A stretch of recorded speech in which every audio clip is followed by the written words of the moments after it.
votre haut-parleur, celui qui dit très haut, ce que les autres disent bas. Alors, dans cette vidéo, il va s'agir d'une sensibilisation. Il va s'agir donc de dénoncer une autre forme d'arnaque qui est en train de prendre forme. Tandis que les victimes subissent des dépressions et parfois des crises psychologiques, alors les concepteurs de ce phénomène s'en réjouissent. Alors, comme on le dit un proverbe africain, le fer est bien à battre quand il est chaud, raison pour laquelle je choisis aujourd'hui pour pouvoir vous étaler ce fait.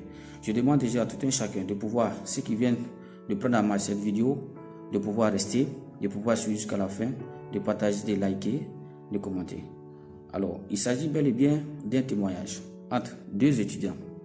L'un se trouvant en Afrique et l'autre se trouvant en Europe, précisément en Russie.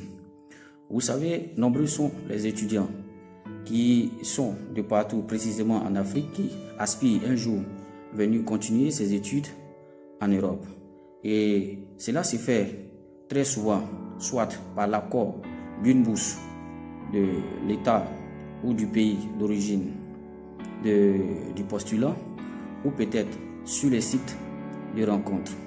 Alors, il y a à côté de cela certains étudiants, par exemple, qui vivent déjà en Europe, qui étudient déjà en Europe et qui souhaiteraient aussi faire venir leurs amis en Europe pour pouvoir continuer les études. Chose qui n'est pas mauvaise. Mais comment le font? Quelles sont les conditions? Comment procèdent-ils? Quels sont les avantages? Quelles sont les conséquences? C'est de cela qu'il va s'agir. Famille, ce dont je vais vous parler est un fait réel. C'est un témoignage, c'est un fait réel. Alors, nous revenons pour dire que l'histoire se passe entre deux étudiants. L'un se trouvant en Afrique et l'autre se trouvant en Europe. Ainsi donc, celui qui est en Europe envoya donc une invitation à l'autre qui se trouvait en Afrique pour pouvoir venir continuer les études. Et il lui demanda 2 millions de francs CFA. Je dis bien 2 millions de francs CFA pour pouvoir venir continuer ses études dans les universités européennes, précisément en Russie. Alors, il informa, celui qui est en Afrique bien sûr, il informa ses parents, et ses parents bien sûr souciants de l'avenir de leurs enfants, alors lui remettra la somme de 2 millions et la somme qui a été expédiée à celui qui se trouve en Europe pour pouvoir entamer les démarches. Quelques jours plus tard, celui qui se trouvait, le jeune homme, arrive bien sûr en Russie. Et qu'est-ce qui va se passer? Ce que je vais vous dire me fait très mal. C'est un témoignage très réel, c'est un fait réel, c'est une chose qui est en train de prendre de l'ampleur. Et raison pour laquelle, moi, je suis en train de dire, je mets sur la toile pour ne pas que vous soyez victime également, parce que bientôt c'est la rentrée et beaucoup souhaiteront postuler dans les universités européennes. Alors, il arrive en Russie et l'autre en question qui le reçoit va les chercher. Généralement, lorsque vous quittez en Afrique et que vous arrivez en Russie, la première des choses, si on vous héberge dans un foyer, alors il y a ce qu'on appelle isolateur. Isolateur, c'est une chambre. L'isolatoire en quelque sorte en français. C'est une chambre. On vous héberge là-bas le temps que vous fassiez vos différents examens et analyses. Parce que vous savez bien, avant de venir, il faut faire tous les tests de VIH, SIDA, les analyses des sangs et partout. Et lorsque vous arrivez ici, vous devez tout reprendre, bien avant de commencer quoi que ce soit. Mais avant cela, vous devez d'abord prolonger votre visa. Alors, suivons très bien le témoignage. Le jeune homme quitte en Afrique, il arrive, ça fait déjà 5 jours. Il ne voit même pas, enfin ils se sont vus une seule fois quand il est venu le chercher, et lui dans le foyer, il ne s'occupe pas de lui. Et comme le jeune homme était un jeune homme taquin, alors il taquinait beaucoup les filles africaines qui étaient dans le foyer. Et c'est comme ça, l'une d'entre elles, un jour, lui demande, alors dis-moi, quand est-ce que ton visa expire?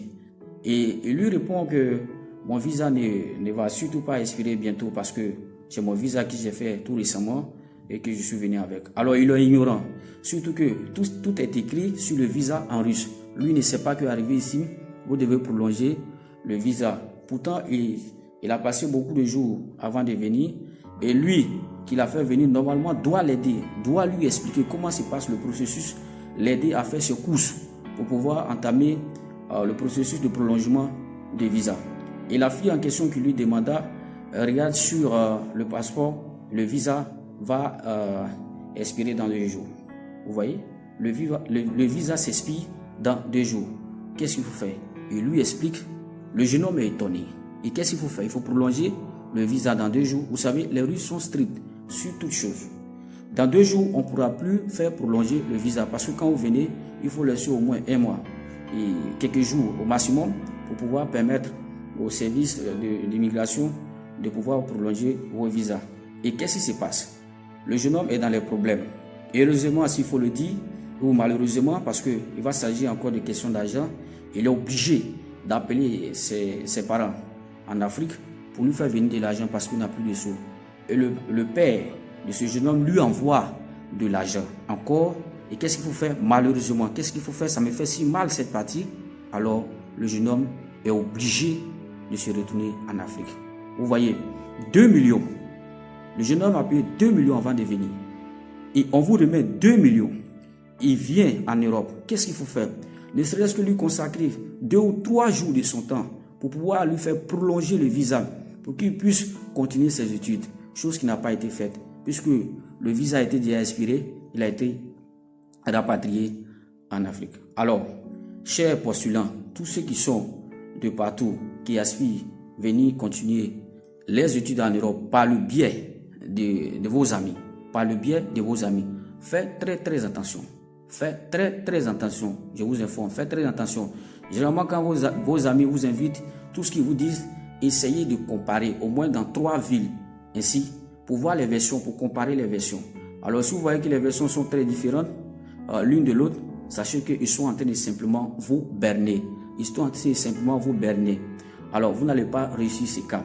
Vous n'allez surtout pas réussir ce cas. Faites très attention. C'est pourquoi je fais cette vidéo, pour pouvoir vous sensibiliser, parce que bientôt, c'est bien sûr la rentrée. Et beaucoup vont devoir postuler. C'est un phénomène qui est en train de prendre de l'ampleur. C'est un phénomène qui est en train de causer pas mal de dépression, de déception sur les victimes. Et les concepteurs s'en réjouissent. Alors, vous qui invitez les gens, chers frères, chers camarades étudiants, vous qui invitez vos amis étudiants à pouvoir venir continuer les études en Europe, je vous demande pardon. Pardon, je me mets à genoux, je demande pardon. Lorsque vous invitez une personne et que cette personne arrive, consacrez ne serait-ce que simplement 1 semaine de vos temps. 1 seule semaine de vos temps pour pouvoir faire ses courses. Pour qu'il soit dans les conditions. Ça me fait si mal que celui qui vous a remis 2 millions avant de venir, et il arrive, vous n'avez même pas eu le temps de consacrer ne serait-ce qu'un quart de vos temps pour pouvoir lui faire prolonger son visa et pouvoir faire ses analyses pour rester.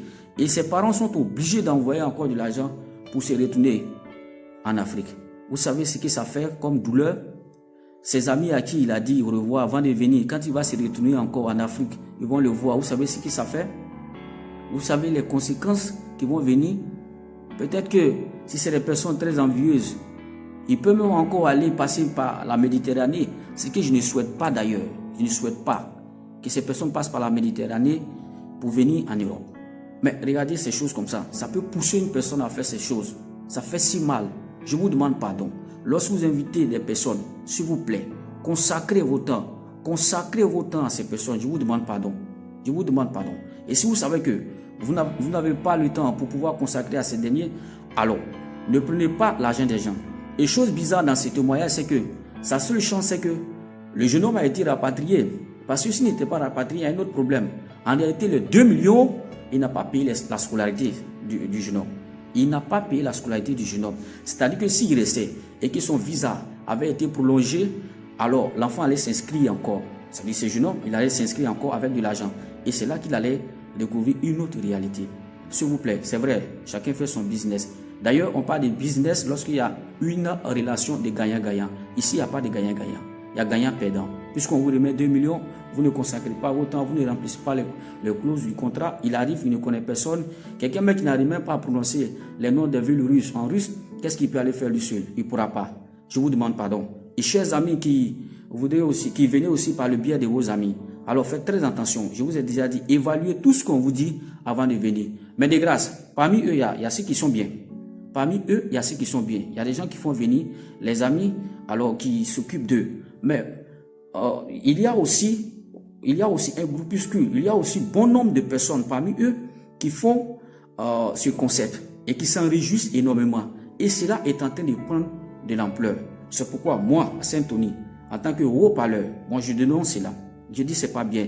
Si vous faites venir une personne, alors consacrez vos temps à cette personne. Famille, c'est tout ce que j'avais à vous dire.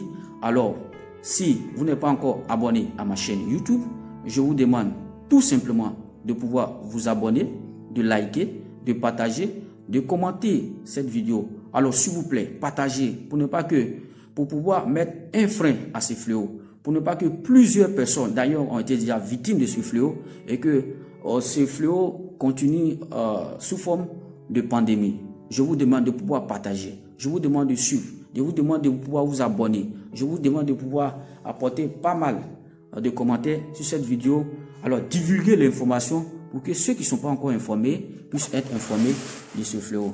Sur ce, nous nous retrouverons sur une nouvelle vidéo. Suivez-moi. Dasvidania paka paka, comme on le dit en russe. Je vous aime bien.